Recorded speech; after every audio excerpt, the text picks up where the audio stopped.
the fourth and final round. Fourth and final of this. We've got a mono red mirror. I picked this one so Taylor could be the expert. Hold on to your butts. The expert analysis here.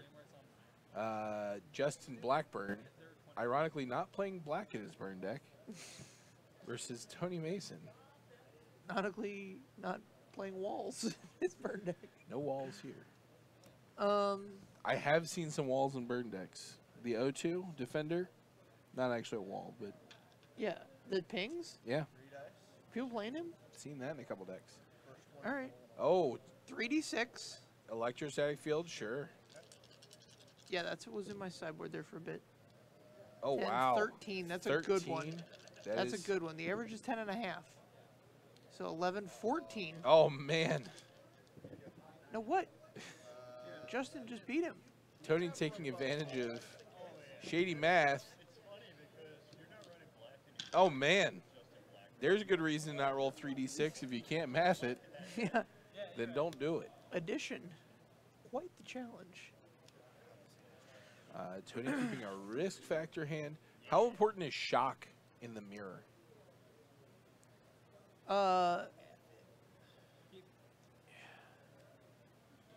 So shock's pretty good. Like, you want to hold on to him till the last second because you don't want to be attacked by a creature multiple times. Okay. So shock's really important for that. It depends on how many build lava coils you put in your deck, main deck. It's not like I'm firing them off at their head 100% of the time, but like in the mid game, I would fire it off to turn on like 2 spectacle cards. Okay. If I knew I had lava coils, because shock doesn't kill. How about this? Yeah, shock kills the hell out of this card. I would shock. Tony not shocking. He might have a chain whirler. Yeah, that'll do. That's a good reason to sandbag. Gutter snipe. Holy smokes! Whoa! Shock should also target this card as well. Man, these decks. These are nice ones.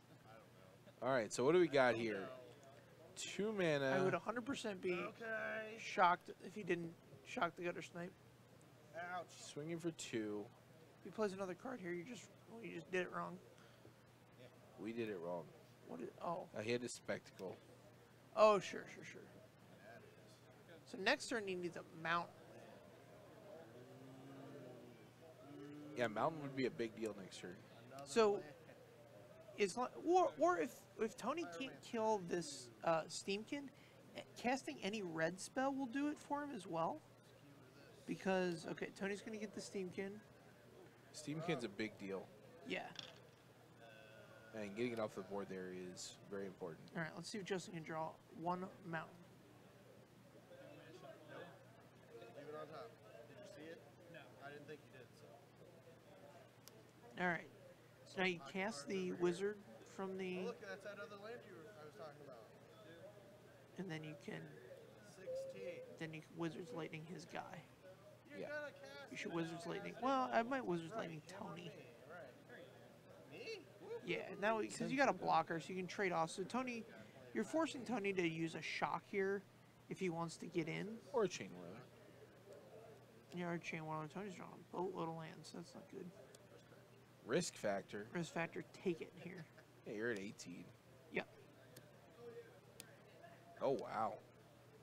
Here's the Flame of Keld. So Tony discards his hand. I really like the Flame of Keld with risk factor. Sure. That's interesting. It's an interesting little dynamic. Okay. So now you get to unload. You shock his guy. You get the Wizard's Lightning him twice. Now we're going to slow roll a little bit here. Okay, he wanted to get the Steamkin out and about. I could see that, but I'm also a big fan of having a big turn there. Tony's going to get a big turn of his own. Well, if I'm him, I'm See a only spending the shock shock. here.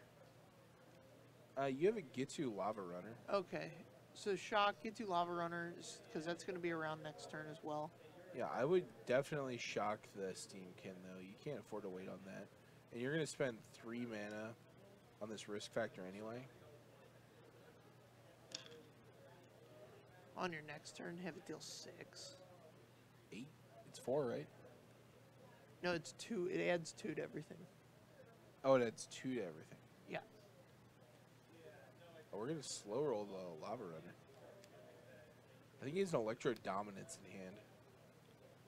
I don't even know what that card does. So it's 2 red and X. It deals X damage, and you get to play a permanent, or put a permanent from your hand onto the battlefield with converting mana cost X or less. So Electro Dominance targeting the Lava Runner, and then we'll get to play out the Lava Runner was a. This card's seeing a little bit of play in the Living End deck in Modern. Oh, really? Yeah.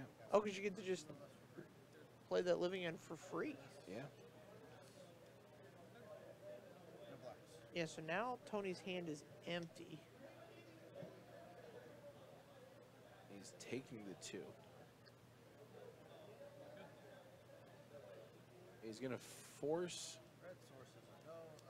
Damage. Alright, here's the final chapter of the Flame of Keld. Draw step. Attacks. This is going to be 4 damage. Down to 10. I would definitely use a card here too. Alright, and then Gutter Snipe. Oh, we're going up top. We're going up top. Yeah, I mean, okay, so this... Oh, not going up top with that one. No. Well, so, I don't understand what happened here.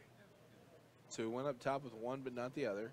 I'm just saying, if you're not going to kill this creature, like, at a certain point playing this deck, you make a choice as to, like, am I going to use my removal to kill him, or am I going to use my creatures, or am I going to try and kill his creatures and use my creatures to attack him?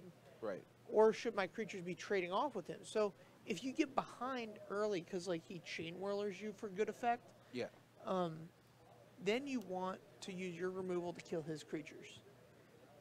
But in this situation, That's a big old Phoenix. He's got to pass, and hope he doesn't draw burns literally anything. He has to draw land here for you to survive. yeah. And he did not draw land. So I just, in that situation, if I'm Justin, you're ahead a little bit. Mm-hmm. So let him trade off creatures with you if that's what he wants to do. What was Justin's life total at the end of that? 10. 10? So do you think... Yeah, so... By playing the Gutter Snipe, do you think you're in a better position Then if to you play the kill him risk factor, than playing a risk factor? I think you play the risk factor. concur. So it would deal him 6. It would have taken him down to like 8, assuming you don't attack with Lava Runner at that point, because you're just dead on the swing back. Right. And the other thing you have to consider is that, like, he's got 4 cards in hand. You're not living through 4 cards. No. And, like, Gutter Snipe's not surviving 4 cards. There's definitely something out there to take care of it. Right. So, risk factor is much harder for him to deal with. That's true. He probably should have Electro Dominance the one creature and then blocked and killed the other creature. Mm-hmm. And it great. Feels real bad. But neither was a very good situation. So if he has life lead and card advantage. Like he has more cards in hand than you. Mm-hmm. That's just not good. Yeah. But you're the mono red expert here, so we'll leave that to you.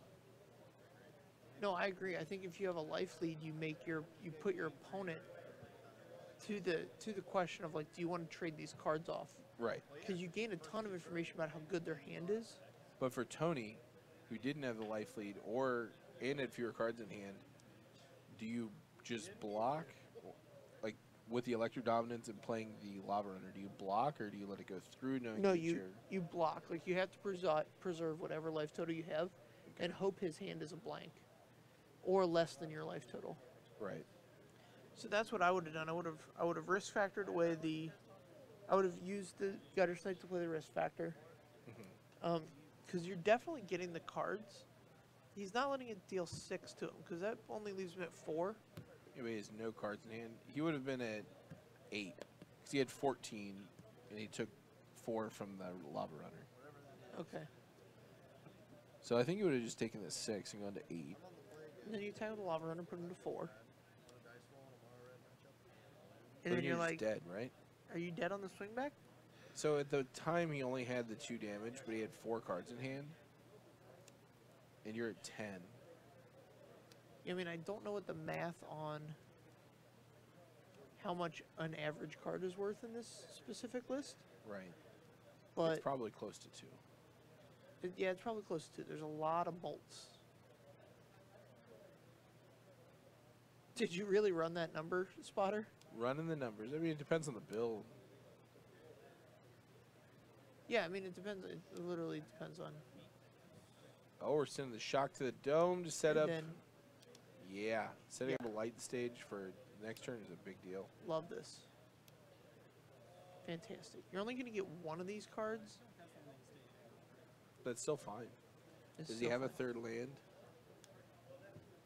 I don't see a 3rd He was land. digging. And even then, like if you don't get the 3rd land, light up the stage to dig past these. Yeah, it's still good. Show me. Now, Justin 3rd land. missed his 3rd land drop, so. Alright, there's a Lava Runner. And here's Wizard's Lightning to take down the. You take down the 2/1 and attack here, is what you want to do. Because then Justin, you got to realize here's what happened. Justin missed his land drop, so that's the important factor here. Yeah, they both missed their 3rd land drop. And Justin's not, he casts this other card, and that's fine. You're not. Interesting.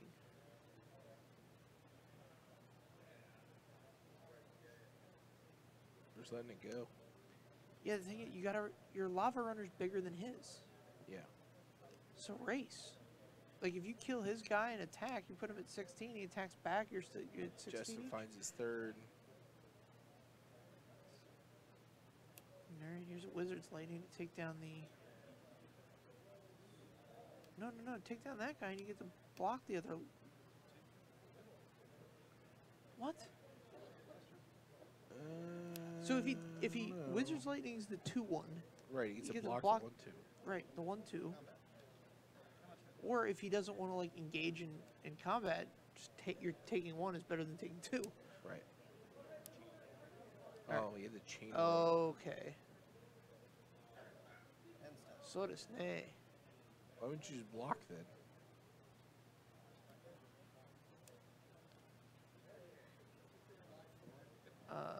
Yeah, take the 4 if you're Tony here. Tony's in great position to win this game.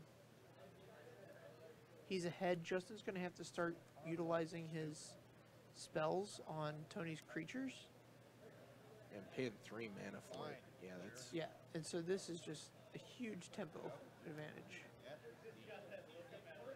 Shot there. for Tony. He's been able to commit to the board more. 4th land for Tony. Pressure Justin's life total. In response. Shocks the guy. Wizard Was that Lightning. Justin? Sure. This is dead. Down to 12 and risk factor. No, he's going to end step it for sure. All Love right. this. Love this play from Tony. He's playing it really well. I would take the 4 here. How many cards you got? You know Good. his hand's garbage. In response. Yeah. Risk. Risk factor in response. Okay, now we've got a game. The game is afoot. So Justin took it. I would take it. Yeah, absolutely.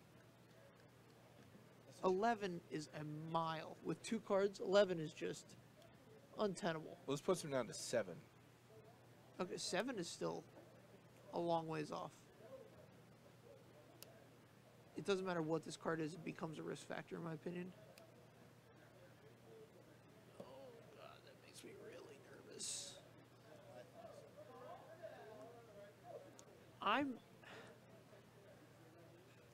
if I had 4 risk factors in my main deck, I might have sideboarded the Flame of Keld out.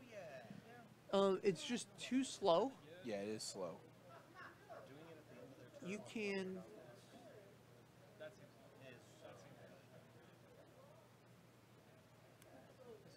You can definitely get... I mean, So you have to give him the cards here, right? yeah, you gotta give them the cards here. You can't go to 3. You'll just die.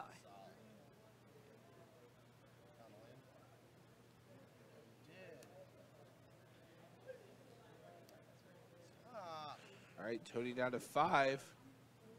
Yeah, so now you can't even get the most use out of your Flame of Keld because hold the mountain. No, all right. Well, it needed to become a risk factor, but that's okay. I think he's got another mountain. Oh, jeez. Yeah, that's a very Tony Mason like draw to have the other mountain. What's this last card? A lightning strike, it looks like. I would lightning strike this now. You get the lightning strike the creature now so that he doesn't Wizards lightning you. Alright, so yeah, the double burn spell. Yeah. Yeah, Justin was able to resolve his risk factors before Tony. See, if the Flame of Keld was a risk factor, Then, yeah, Justin would have had to take the 4, but that puts him at 4. And Tony has, you know, a ton of different draws. right. I think, yeah. It's interesting. That matchup is tough. Yeah. I'm surprised neither of them had electrostatic Field? That card is super good because it requires a lava coil to kill it or an attack block. There's no way lava coil's in the deck after sideboard, right? I mean, probably not.